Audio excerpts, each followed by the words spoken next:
ایک مرتبہ کا ذکر ہے کہ ایک بزرگ کے بارے میں مشہور ہے۔ وہ ایک مرتبہ کہیں جا رہے تھے، راستے میں کچھ لوگ بتوں کی پوجا میں مصروف تھے۔ ان کو دیکھ کر دل میں ان کی حقارت آ گئی اور دل ہی دل میں کہنے لگے، یہ تو جانور سے بھی بدتر ہے۔ بس اسی پر اللہ نے پکڑ شروع کر دی۔ آگے بڑھے تو ایک لڑکی پر نظر پڑی، اس پر دل آ گیا۔ اس سے جا کر کہا، میں تیرے ساتھ رہنا چاہتا ہوں۔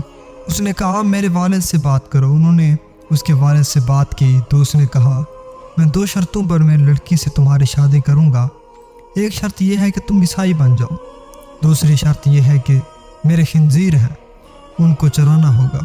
چونکہ ان کا دل اس لڑکی کی طرف مائل ہو چکا تھا، اس لیے انہوں نے ان کی دونوں شرطیں قبول کر لی۔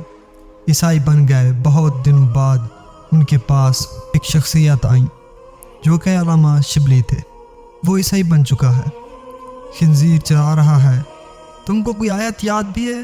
کہنے لگے کہ نہیں، صرف ایک آیت یاد ہے جس کا ترجمہ ہے، جو اپنے سچے دین کو بدل دے وہ سیدھے راستے سے بھٹک گیا۔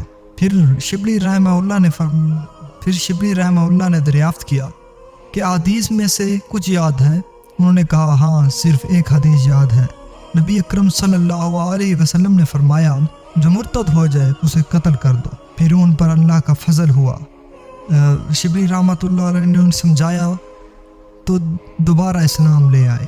اس واقعے میں آپ غور کریں تو معلوم ہو گیا کہ ان کی یہ سزا مخلوق کی حقارت کرنے پر ملی، حالانکہ انہوں نے کافروں کو حقیر سمجھا تھا۔ اس سے یہ بھی معلوم ہوا کہ کافروں کو بے حقیر نہیں سمجھنا چاہیے، بلکہ ان کے گناہ کو حقیر سمجھا جائے۔ واعظین اپنے کو بڑا نہ سمجھیں۔ فرمایا، آج لوگ واعظ و نصیحت کر کے اپنے آپ کو بڑا اور مخلوق کو حقیر سمجھتے ہیں، یہ بڑی غلط بات ہے۔ حضرت تھانوی رحمہ اللہ علیہ، جو اپنے زمانے کے حکیم الامت مانے جاتے ہیں، وہ فرماتے ہیں کہ جب میں کسی کو واعظ کہتا تو یا نصیحت کرتا تو اپنے آپ کو یوں سمجھتا کہ بادشاہ نے حکم دیا ہے کہ شہزادے کو یہ بات سنا دو۔ بہت بڑی بات فرمائی حضرت رحمہ اللہ علیہ نے۔ جو انسان سامعین کو شہزادہ تصور کرے، ان کو حقیر کیسے سمجھ سکتا ہے؟ اس لیے کہ بادشاہ کسی خادم کے ذریعے شہزادے کو کوئی بات کہلوائے تو خادم شہزادے سے بڑا نہیں ہو سکتا۔ مگر افسوس ہے کہ واعظین آج لوگوں کو حقیر سمجھتے ہیں اور ان کے لیے نامناسب القاب استعمال کرتے ہیں۔ ہمیں اس چیز کی اصلاح کی ضرورت ہے۔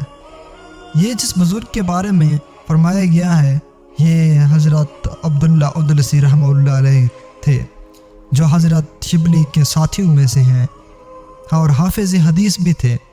کئی ہزار احادیث ان کو یاد تھیں۔